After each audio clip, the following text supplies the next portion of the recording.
सलाम, नमस्ते, सत श्री अकाल। मैं हूं रज़ा और आप देख रहे हैं दोस्तों रज़ाग्राफी का इंटरनेशनल प्राइम टाइम।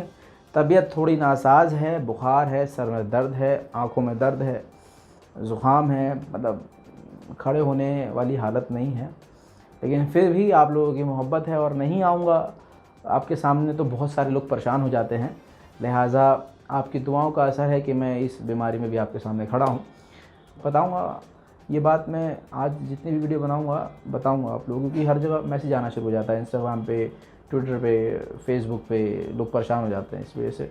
अगर आप पहले ही सुन चुके हैं तो आप नीचे जो है कमेंट में हाँकना, मतलब बहुत सारे लोग हैं जो है ज़बरदस्ती ज्ञान छोड़ने लगते हैं कि रज़ा भाई पहले बता देता, हर वीडियो में बताने की ज़रूरत थी।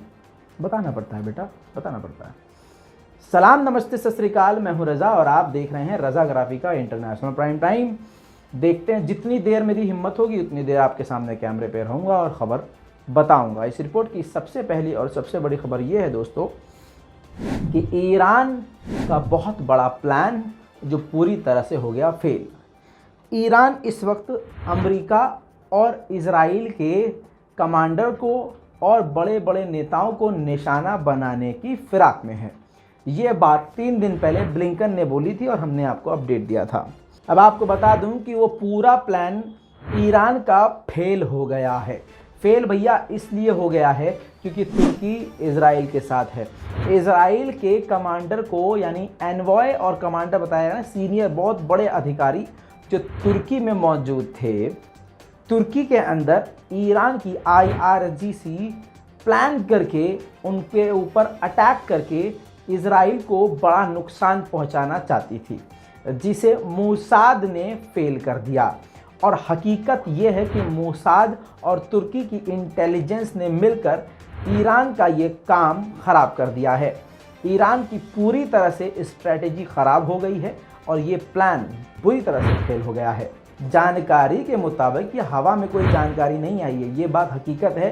क्योंकि आपको बता दूं कि इजराइल ने एक ऐसे शख्स को पकड़ा है जिसको ये ऑपरेशन करना था, जिसको $1.5 लाख रुपये दिए गए थे और आगे 3 और टारगेट थे ईरान के। उनको अगर मारता तो $1 मिलियन उस शख्स को दिया जाता। ये पूछताछ में उसने ये बात मान ली है।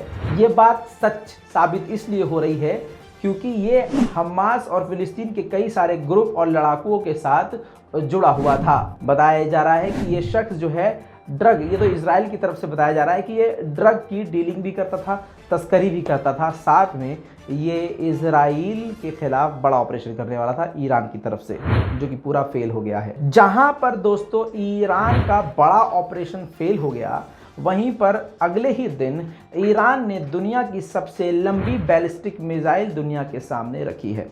इसके बाद दुनिया के सामने ये बात क्लियर ईरान ने कर दी है कि उसकी बैलिस्टिक मिसाइल अमेरिका और इजराइल के लिए ख़तरनाक साबित हो सकती है।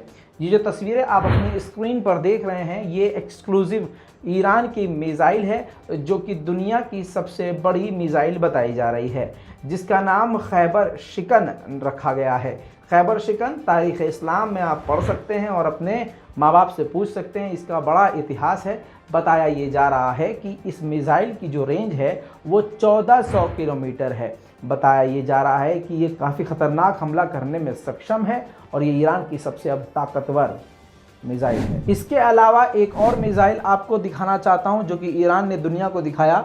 ये है इमाद 3 मिसाइल, जो कि सरफेस टू सरफेस यानी ज़मीन से ज़मीन में मार करने वाली ख़तरनाक मिसाइल है, जिसका सफल परीक्षण करके दुनिया के सामने रख दिया गया है ईरान के द्वारा। इतना ही नहीं, ईरान यहाँ नहीं रुका। ईरान ने, आपकी स्क्रीन पर देखिए, 2 ये नए डिस्ट्रॉयर लॉन्च किए हैं, जिनका नाम एक का है ज़गरोज़ और दूसरे का है दमावंद 2। काफ़ी ख़तरनाक युद्धपोत हैं और बताया जा रहा है कि ये इजराइल और अमेरिका के लिए काफ़ी ख़तरनाक साबित हो सकते हैं। दोस्तों, इसी के साथ एक अच्छी और पॉजिटिव खबर आपको बताता चलूँ। इराक के प्राइम मिनिस्टर ने काफ़ी बड़ी बात बताई है। जानकारी के लिए बता दूं कि सऊदी अरब और ईरान की लगातार रिश्तों को ठीक करने की बातचीत इराक में ही चल रही है। इराक के प्राइम मिनिस्टर ने बड़ी बात ये बताई कि दोनों देश भाई हैं, सऊदी अरब और ईरान भाई हैं और बहुत जल्द ये दोनों एक होंगे, जो कि दुनिया के आगे एक बड़ी ताकत बनेंगे। बहुत सारी बातें उन्होंने कही, लेकिन 100 की सीधी ये। दोस्तों, ये वो चप्पल है उन लोगों के मुंह पर जो शिया सुन्नी अभी भी करते हैं। आइए नीचे कमेंट में कोई अगर शिया सुन्नी में हगेगा तो ऐसे उसके मुंह पर चप्पल मारेंगे। देखिए सच में गोबर लगा हुआ है। अब आपको बता दूं दोस्तों कि अभी सऊदी अरब ईरान के बारे में हमने आपको बताया। अब सऊदी अरब और ईरान रोड मैप के लिए तैयार हो गए हैं, यानी दोनों देश क्या क्या चीज़ स्टेप बाय स्टेप करेंगे और कैसे कैसे दोनों देश दोनों भाई एक साथ आगे बढ़ेंगे। ये पूरी तरह से रोड मैप बनाने के लिए तैयार हो गए हैं। आपकी जानकारी के लिए बता दूं कि इराक काफ़ी बड़ी उधारी में ईरान के है, जो काफ़ी वो पैसा चुका नहीं रहा था इराक, लेकिन अब इराक राज़ी हो गया है कि हम $10 बिलियन देने को तैयार हैं। अभी इस महीने हम ईरान को $1 बिलियन देंगे। इसी के साथ दोस्तों आपको बता दूं कि सर्बिया को हथियार मिले, जिसको कल तक कोई नहीं जानता था। हथियार बड़ी खतरनाक चीज़ है। हथियार और पैसा ये दो चीज़ें बड़ी खतरनाक हैं। जिस झींगुर के पास भी जाए वो हवा में उछलने लगता है। अब आपको बता दूं, पैसा तो आपने देखा ही होगा कि जिसके पास पैसा नहीं है, पैसा आया था तो हवा में उछलने लगता है। वैसे ही सर्बिया को हथियार जैसे ही मिले जो कि चीन ने दिए थे और बड़ी मात्रा में दिए, तो कल तक बड़ा शांति प्रिय मुल्क बनता था सर्बिया, और जैसे ही चीन के हथियार उसे मिले तो दुनिया को शो ऑफ करने लगा। आपकी स्क्रीन पर ये सारी तस्वीरें देख लीजिए, ये सब उसने शो ऑफ किया है। आप तसल्ली से देखिए, ये सारी वही तस्वीरें हैं जिस पर घमंड कर रहा है सर्बिया।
अब आपको बता दूं, इसको आप जानते होंगे, पहचानते होंगे, जो थोड़ा न्यूज़ में रहते हैं, हथियारों की पहचान करते हैं।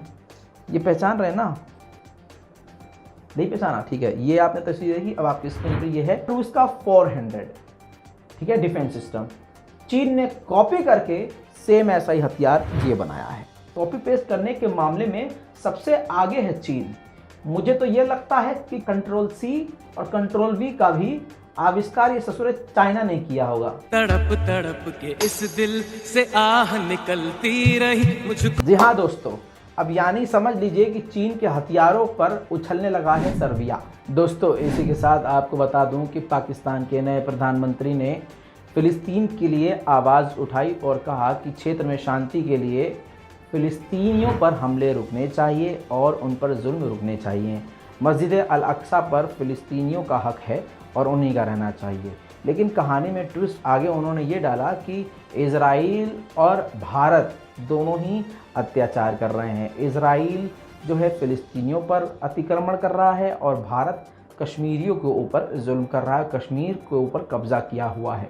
यहाँ पर रोक के हम ये बात कहना चाहते हैं, भाई साहब सुनिए, आप कश्मीर मांग रहे हैं कि आप सब ठीक कर देंगे, तो हम एक काम करते हैं, हम अपना भारत वापस मांग रहे हैं आपसे, ठीक है। 1947 से पहले आप जहाँ रहते हैं वो हमारा ही था, तो प्यार मोहब्बत तो इसी में है कि आइए बॉर्डर को मिटा देते हैं, पाकिस्तान को भारत घोषित कर देते हैं पूरा, ठीक। लड़ाई ख़त्म, दोनों भाई मिल बांट के रहेंगे। कश्मीर भी भारत का, पाकिस्तान भी भारत का, और दोनों भाई मिल लेंगे तो चीन को भी ससुर को घुसा लेंगे तरफ, धीरे धीरे धीरे धीरे महाशक्ति बन जाएंगे। कैसा लगा? मस्त प्लान है, मजा नहीं आ रहा है। एक और टाइम म्यूजिक। पाकिस्तान को भारत घोषित कर देते हैं पूरा, ठीक। लड़ाई ख़त्म, दोनों भाई मिल बांट के रहेंगे। कश्मीर भी भारत का, पाकिस्तान भी भारत का, और दोनों भाई मिल लेंगे तो चीन को भी सोच रहे घुसा लेंगे तरफ है। धीरे धीरे धीरे धीरे महाशक्ति बन जाएंगे। ऐसा लगा भैया जी आप तो। चलिए जुल्म पे बोलो, ठीक है जुल्म हो रहा है मुसलमानों पर, ठीक है। पहले पाकिस्तान संभालो भाई, पाकिस्तान के क्या हालात हैं। पाकिस्तान अभी तो बहुत सारे लोगों को बुरा लग जाएगा, रजा भाई आपने ये। पाकिस्तान में आए दिन धमाके हो रहे हैं, तालिबान भी तुम्हारे खिलाफ हो रहा है, खुद पाकिस्तान की आम जनता परेशान है। चलिए आगे बढ़ते हैं दोस्तों। चीन से बड़ी खतरनाक खबर आ रही है। चीन में एक 8 मंजिला इमारत गिर गई है, 24 घंटे से ज़्यादा हो गया है, अभी भी मलबा वहां पर मौजूद है। बताया ये जा रहा है उस बिल्डिंग के अंदर सिनेमा हॉल समेत कई सारी बड़ी बड़ी पब्लिक प्लेसेस थे। बताया ये गया है कि बिल्डिंग पूरी तरह से ढह गई है। 24 लोग अभी तक लापता हैं। मारे जाने वालों की संख्या अभी नहीं आई है सामने, लेकिन बहुत ही बुरा हाल है।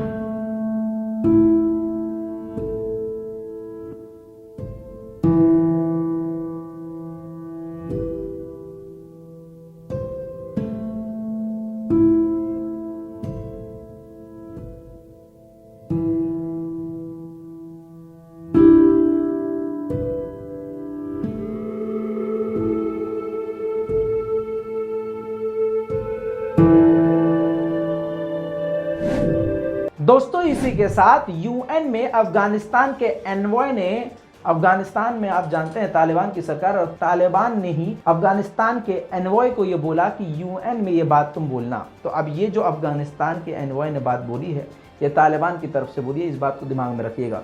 अफगानिस्तान के एनवॉय ने यूएन में कहा कि पाकिस्तान अफगानिस्तान के लिए बड़ा खतरा है। कहा कि आए दिन वो हमारे ऊपर, अफगानिस्तान के ऊपर हवाई हमले कर रहा है जो बर्दाश्त के काबिल नहीं है, हमारे लिए बड़ा ख़तरा बन चुका है और आए दिन इसी तरह की पाकिस्तान हरकतें करता रहता है। पाकिस्तान पर बड़ा इल्ज़ाम लगाते हुए कहा कि अफ़गानिस्तान में जो अभी हालात इतने ख़राब हैं इसकी वजह पाकिस्तान है।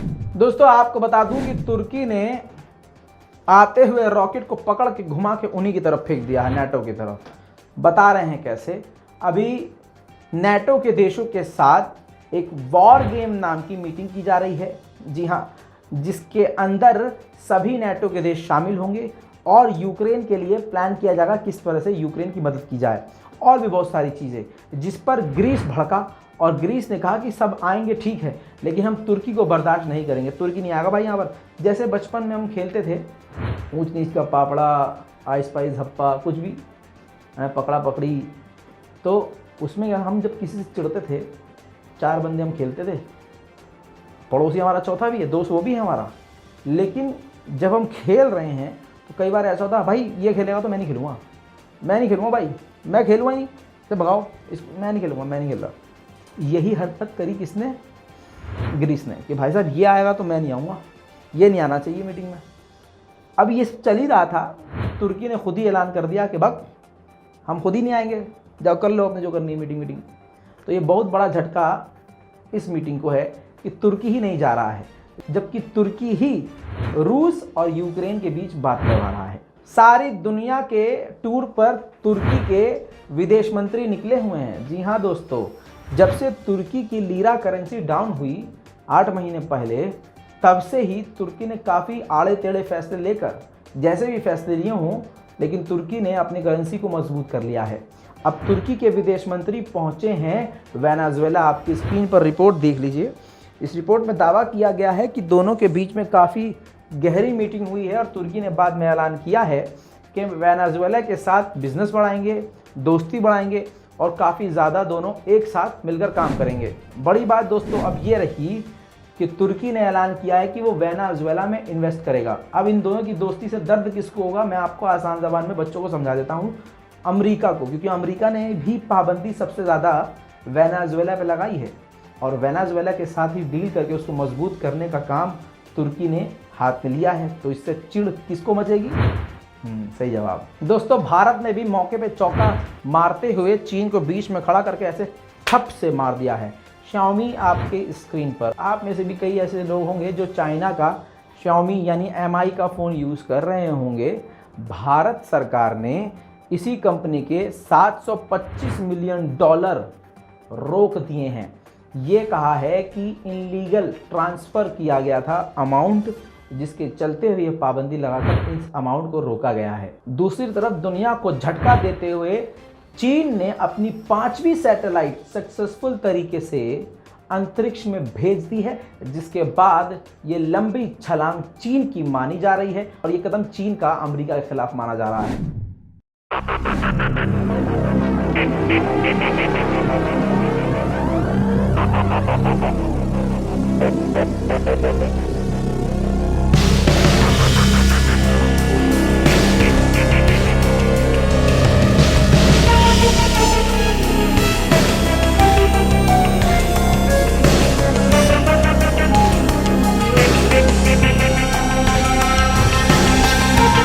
दोस्तों इसी के साथ बड़ी खबर यह है जिसका कोई वीडियो प्रूफ नहीं है, सबूत आप देख सकते हैं।